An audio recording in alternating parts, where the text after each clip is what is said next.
Je veux annoncer la toute nouvelle gamme de produits Vetted. Notre casquette Believe que vous pouvez voir juste ici. Elle est superbe. Notre t-shirt Believe, il est génial, je vous le promets. Allez sur vettedmerch.store. Jetez un œil et dites-moi ce que vous en pensez. Quoi de neuf, les Vidders? Ici Patrick de Vetted. Aujourd'hui, nous parlons de ceci.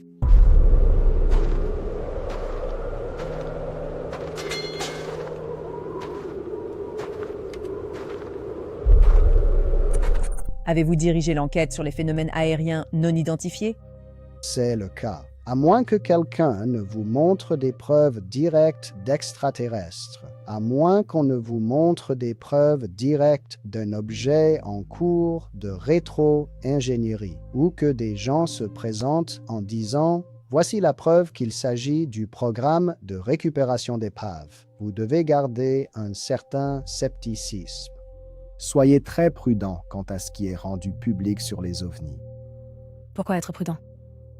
Parce qu'il y a une tonne de désinformation et de mensonges et beaucoup d'escroqueries. Nous devons être très très prudents.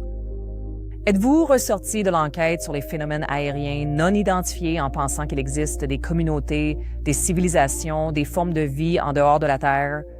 Non, pas d'après l'enquête. Personnellement, j'aimerais y croire. J'aimerais vraiment y croire. Mais non, d'après l'enquête, je n'en ai pas conclu qu'il existe des ovnis.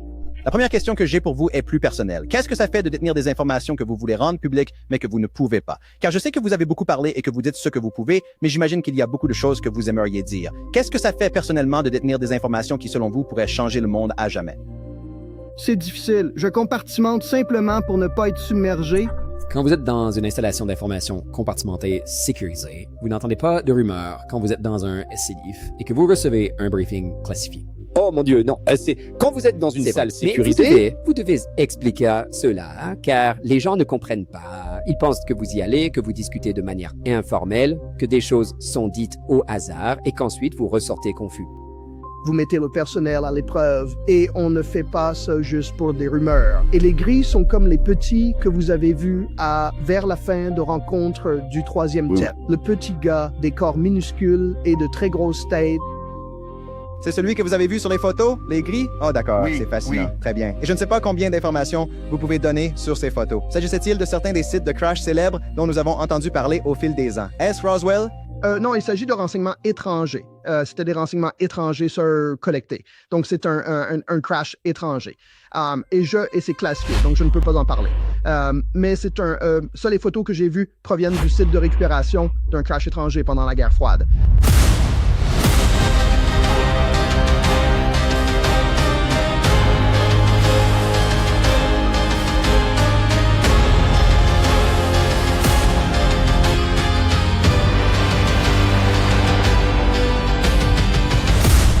Je n'ai pas changé mon temps d'écran, j'ai juste changé mon utilisation. Voici Free Cash. Vous jouez à des jeux mobiles, remplissez des offres ou faites des sondages rapides et gagnez des pièces échangeables contre de l'argent réel. L'inscription est gratuite, sans frais cachés. Dès mon premier jour, j'ai gagné environ 5 à 10 $.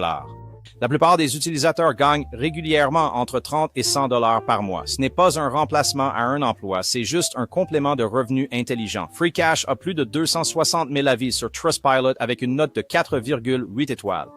Il est actuellement classé numéro 1 sur l'App Store au Royaume-Uni et numéro 2 aux États-Unis ainsi qu'en Allemagne. Ils ont déjà versé plus de 250 millions de dollars à leurs utilisateurs. Les retraits sont simples. 25 $ minimum pour votre premier retrait, puis aucun minimum par la suite. Vous pouvez être payé via PayPal, crypto-monnaie ou carte cadeau.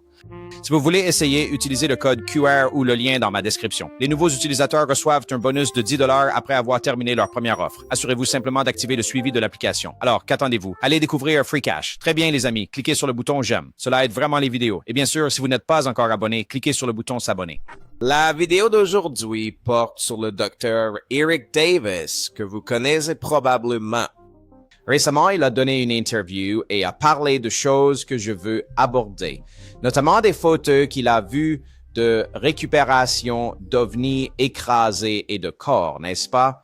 Nous allons nous pencher là-dessus et nous parlerons des SCIF. Un SCIF est une installation d'information compartimentée sensible. pseudoxique US, comment évoquer dans cette communauté, et c'est essentiellement le où les gens vont pour parler de choses secrètes, n'est-ce pas? Mais peut-être pas tant que ça, car j'ai fait beaucoup de recherches sur ce qu'est un SF et ce dont on peut y parler, et nous y reviendrons plus tard dans la vidéo. Mais d'abord, commençons par le Dr. Eric Davis dans une récente interview qu'il a donnée sur Gaia. Oui, Gaia. D'accord, Dr. Davis, bienvenue à Disclosure Drop. Je suis très enthousiaste à l'idée de discuter avec vous. Merci d'être ici. Eh bien, merci de m'avoir invité. Je suis heureux d'être ici. D'accord, donc depuis 30 ans, vous êtes essentiellement le physicien qu'on appelle quand quelque chose n'obéit pas aux lois de la physique. Vous avez travaillé sur tous les acronymes liés aux phénomènes aériens non identifiés, AAWSAP, AATIP et la force opérationnelle sur les phénomènes aériens non identifiés. La première question que j'ai pour vous est plus personnelle. Qu'est-ce que ça fait de détenir des informations que vous voulez rendre publiques, mais que vous ne pouvez pas? Car je sais que vous avez beaucoup parlé et que vous dites ce que vous pouvez, mais j'imagine qu'il y a beaucoup de choses que vous aimeriez dire. Qu'est-ce que ça fait personnellement de détenir des informations qui, selon vous, pourraient changer le monde à jamais? C'est difficile. Je compartimente simplement pour ne pas être submergé. Mais j'ai travaillé 6 ans au National Institute for Discovery Science. C'était l'organisation sur les ovnis de Bob Bigelow. Et j'ai vu et vécu beaucoup de choses dans ce travail qui sont très difficiles pour un scientifique pur et dur en sciences, technologie, ingénierie, mathématiques. Un type comme moi pourrait comprendre, étant donné que ce n'est pas un phénomène naturel. C'est un phénomène intelligent sous une forme de contrôle intelligent. Wow, quelle première question, n'est-ce pas? Qu'est-ce que ça fait de garder un secret qui pourrait changer le monde à jamais, hein? Et ça, c'est une partie intéressante dans cette communauté. Encore une chose que j'ai évoquée à maintes reprises, n'est-ce pas? C'est présenté comme quelque chose qui pourrait changer le monde à jamais, non? Ils viennent de le dire. Il vient de poser la question et Eric Davis ne l'a pas du tout contredit. Il a répondu à la question, ce qui signifie qu'il a accepté la prémisse, à mon avis. Dites-moi si vous pensez le contraire dans les commentaires. Mais Eric Davis accepte cette prémisse. C'est pourquoi les gens devraient pouvoir poser des questions et contester cela, n'est-ce pas? Parce que vous parlez de quelque chose qui pourrait changer le monde à jamais. Et nous ne sommes pas censés être un peu sceptiques ou contester ou avoir des questions. Bonjour, s'il y a bien une chose sur laquelle il faudrait être sceptique, contester ou poser la question, c'est celle qui, selon vous, pourrait changer le monde à jamais. Est-ce si mal de demander des preuves et des éléments concrets pour ces affirmations, ces grandes affirmations? Encore une fois, je ne sais pas combien de fois je dois insister là-dessus. Vous savez, j'ai été beaucoup attaqué récemment depuis la sortie de ma vidéo, il y a quelques vidéos de cela, au sujet des phénomènes aériens non identifiés, Ross Coulthard, les sources, vous savez, tout ça. Des gens inventent des mensonges absolus sur moi à cause de ces questions, m'attaquent personnellement, fouillent dans ma vie privée, ma vie de famille. C'est écœurant. N'est-ce pas? Parce que tout ce qu'on fait, c'est insister et poser des questions sur quelque chose qui pourrait changer le monde à jamais, n'est-ce pas? Voyez-vous, ils aiment cette prémisse parce qu'elle semble séduisante et sensationnelle. Mais quand vient le moment où les gens se disent « Oh mince, ça va changer le monde », eh bien, j'ai quelques questions. Non, non, non, non, non. Ne posez aucune question. Contentez-vous d'accepter ce que j'ai dit, parce que je suis telle personne et que je suis ceci, n'est-ce pas? Désolé, ça ne marche pas comme ça quand vous prétendez que ça pourrait changer le monde pour toujours. Continuons. Vous avez dit quelque chose d'extraordinaire que vous auriez vu dans un local sécurisé. Dans le film Moment of Contact, réalisé par James Fox sur de nouvelles révélations de rencontres extraterrestres, vous avez fait une déclaration incroyable. Vous avez juré sur votre vie et celle de vos enfants avoir vu des photos et des rapports sur la récupération d'épaves et de corps d'intelligence non humaine. C'est une déclaration incroyable, faite dans un local sécurisé. Puis, un an plus tôt, en 2025, lors du briefing du Fonds de divulgation des phénomènes anormaux non identifiés au Congrès, vous avez mentionné 4 types de races extraterrestres. Vous avez dit qu'il s'agissait des Nordiques, des Gris, des Insectoïdes et des Reptiliens. Et vous avez précisé que le public ne dispose que de preuves peu crédibles à ce sujet, alors que dans les programmes classifiés, il existe des preuves hautement crédibles de leur existence potentielle. Ma question pour vous est la suivante. Je n'essaie pas de vous pousser à rompre vos accords de confidentialité, mais je sais que vous ne pouvez pas en dire beaucoup. Mais dans ces photos et rapports, ces espèces étaient-elles impliquées dans les photos et rapports que vous avez vus? juste un d'entre eux. Et il y en a un minimum de 4. Et c'était mon erreur de ne pas l'avoir précisé.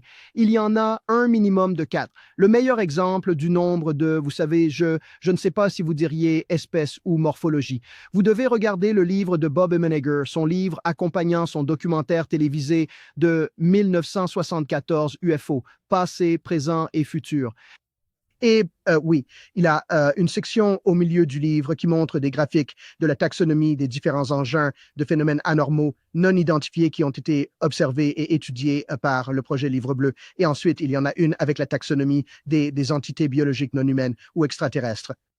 Et cette section sur la taxonomie des différents êtres non humains ou extraterrestres ou euphonautes, comme les appelle Jacques Vallée, est un excellent exemple de la variété des types d'êtres ou de membres d'équipage de phénomènes aériens non identifiés qui ont été signalés, étudiés et rencontrés. Donc, il y en a un minimum de 4. Les insectes, et comme je l'ai précisé lors de la commission de surveillance de la Chambre du 1er mai 2025, j'ai clarifié que les reptiliens et les insectoïdes ne sont pas des espèces en soi. Enfin, ils le sont. C'est juste qu'ils ressemblent morphologiquement à ce qui nous est familier sur Terre. Par exemple, l'insectoïde représente un type d'espèce non humaine qui ressemble ou qui a, vous savez, la morphologie faciale et corporelle d'un insecte ou d'une menthe religieuse. Oui, mais ce n'est pas ce qu'ils sont. Ce ne sont absolument pas des menthes religieuses. Ce ne sont absolument pas des insectes. C'est juste que c'est ainsi qu'ils apparaissent. Et cela ressemble à un... C'est exact. En fait, ils ne sont pas une évolution de la menthe religieuse.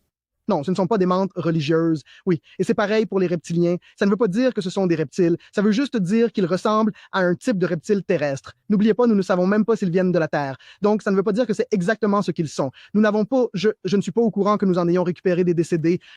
Je suis au courant que nous avons récupéré des gris décédés et les gris sont comme les petits que vous avez vus vers la fin de rencontre du 3e TEP.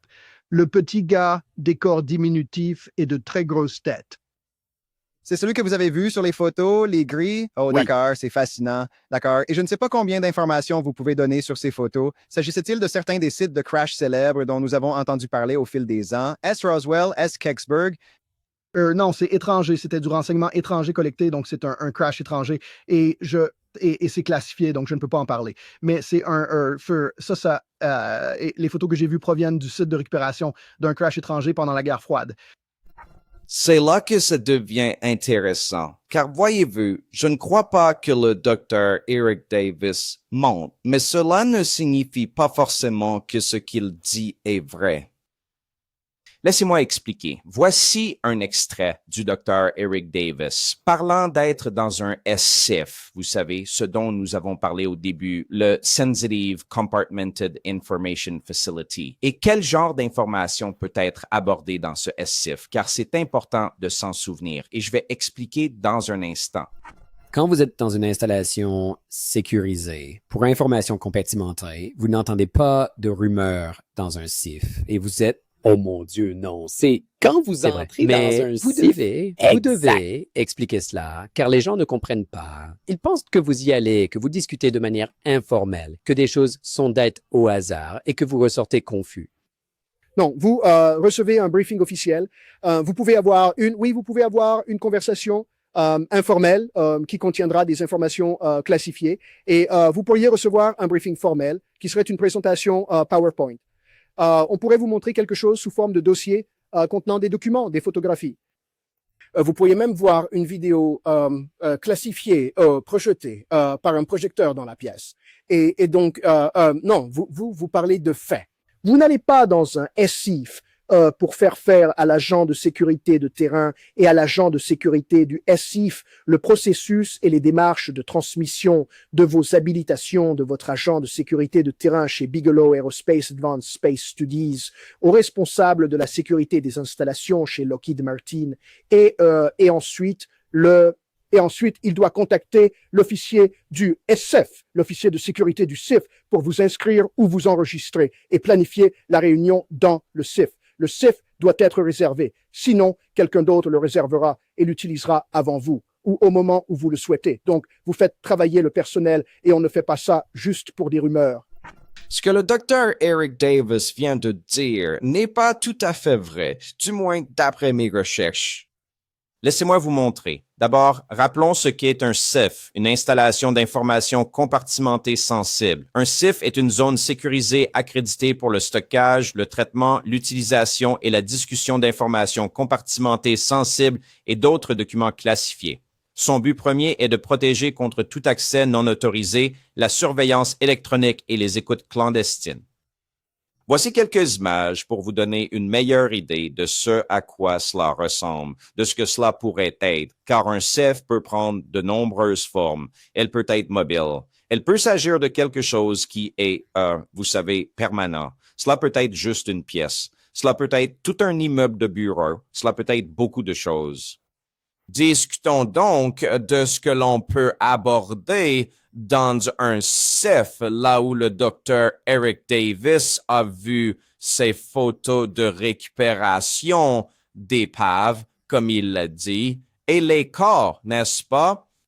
Et donc, quand il dit qu'il peut jurer avoir vu ces choses dans le CIF, il ne ment pas. J'ai donc demandé à quelques intelligences artificielles des informations sur les CIF et sur ce qui peut y être discuté, et elles m'ont fourni des sources et tout le reste, donc vous pouvez faire cette expérience vous-même. D'accord? Voici ce que j'ai demandé à la première intelligence artificielle. J'ai demandé, peut-on discuter de rumeurs dans un SCIF? Et voici ce que la première intelligence artificielle m'a répondu. Oui, les rumeurs peuvent être abordées dans un SCIF, une installation sécurisée pour informations compartimentées, à condition que tous les participants possèdent l'habilitation de sécurité appropriée et un besoin d'en connaître vérifié pour le sujet concerné. Une installation compartimentée sensible est conçue pour empêcher l'espionnage électronique et acoustique permettant de discuter d'informations sensibles ou non vérifiées sans risque de fuite extérieure. Les analystes du renseignement et les responsables utilisent souvent des salles sécurisées pour évaluer des rapports bruts non confirmés, suivre des pistes ou discuter de la signification d'une rumeur ou d'un renseignement non vérifié. C'était donc en utilisant l'intelligence artificielle de Google, n'est-ce pas? Si vous allez sur Google et utilisez la recherche, vous obtenez une réponse d'intelligence artificielle. C'est de là que ça vient. Encore une fois, vous pouvez le faire vous-même et cela fournit toutes les sources, donc vous pouvez aller vérifier ces informations. Ce qui est intéressant dans ce que je viens de dire, c'est que les rumeurs peuvent être discutées et les SCIF sont souvent utilisés pour aborder des informations non vérifiées, des potins, discuter de pistes, n'est-ce pas, discuter de choses potentielles. Cela ne signifie pas forcément que tout ce qui est dit dans un CIF est vrai. Et pour appuyer ce point, j'ai interrogé une autre intelligence artificielle et voici ce que Grok a répondu. Oui, les rumeurs peuvent être discutées dans un CIF. Il n'existe aucune interdiction spécifique dans les directives de la communauté du renseignement telles que l'ICD 705 et les spécifications techniques associées, les règles du département de la défense ou les guides de sécurité courants contre la discussion de rumeurs, de potins, de sujets non classifiés, de bavardage de bureau ou de conversations informelles à l'intérieur d'un SCIF. Les SCIF fonctionnent souvent comme des lieux de travail normaux. Les gens y tiennent des réunions, travaillent à leur bureau, mangent et ont des conversations ordinaires tant que les appareils électroniques restent à l'extérieur et que les documents classifiés sont bien protégés. Toute activité ou discussion dans un SCIF est généralement présumée confidentielle, mais cela n'interdit pas les discussions non classifiées. Vous voyez? Il n'y a donc aucune règle interdisant d'aborder ces sujets. Vous pouvez le faire, n'est-ce pas? Vous pouvez parler de rumeurs. Vous pouvez discuter de potins ou d'informations non vérifiées. Encore une fois, des bureaux entiers peuvent être des SCIF. Regardez cette image ici, d'accord? Comme vous pouvez le voir, il suffit de laisser les appareils électroniques à l'extérieur. Et une fois à l'intérieur, c'est techniquement un CIF, n'est-ce pas? Encore une fois, il existe toutes sortes de CIF. Donc, quand quelqu'un dit « Je l'ai entendu dans un CIF, j'ai vu des photos dans un CIF », vous devez demander plus de détails. Dans quelles circonstances l'avez-vous vu dans le CIF? Était-ce une simple conversation informelle à un bureau, une discussion à la machine à café? Mangez-vous en discutant avec des collègues qui vous ont montré des choses sur Internet, n'est-ce pas? Ou quel que soit le cas. Je pense que c'est très important et je trouve très trompeuse la façon dont Eric Davis décrit les CIF et ce qui s'y dit. Et si vous êtes dans une salle sécurisée et que vous recevez un briefing d'un vice-président de Lockheed Martin sur un sujet classifié, vous savez tous deux en tant que professionnels, vous savez en tant que professionnel qu'il vous dit la vérité. Il ne vous donne pas de désinformation. Il le doit. Oui, c'est exact. Ça ne peut pas être des rumeurs, car c'est une entreprise aérospatiale. Ils ne font pas de contre-espionnage. Ils ne sont pas là pour nous tromper. Et je trouve trompeur que des gens disent avoir vu des choses dans des CIF sans en donner tous les détails, n'est-ce pas? Donc, il est fort possible, et je crois que c'est vrai, qu'Eric Davis ait vu des photos de récupération d'épaves, de corps dans des vaisseaux ou autres. On ne pense pas qu'il mente à ce sujet. Alors quand il dit qu'il le jure sur sa femme, ses enfants et tout le reste, je ne pense pas qu'il mente. Je pense simplement que la provenance de ce qu'il a vu, C'est ce dont il ne parle pas et c'est ce qui ne peut pas être prouvé. Je vois et comment cela fonctionne-t-il exactement, Dr. Davis, car vous êtes une personne très crédible. Pour moi et pour d'autres, le fait que vous disiez avoir vu des photos de récupération d'épaves et de corps d'extraterrestres constitue une forme de divulgation, mais vous ne pouvez pas aller plus loin. Comment cela fonctionne-t-il du point de vue de la sécurité nationale? Pourquoi cette limite existe-t-elle et qui la définit? Ouais, eh bien, ce n'est pas une divulgation d'informations américaines. Il s'agit de collecte de renseignements sur un adversaire étranger. Il faut donc avancer sur une ligne de crête, c'est tout ce qu'on peut faire.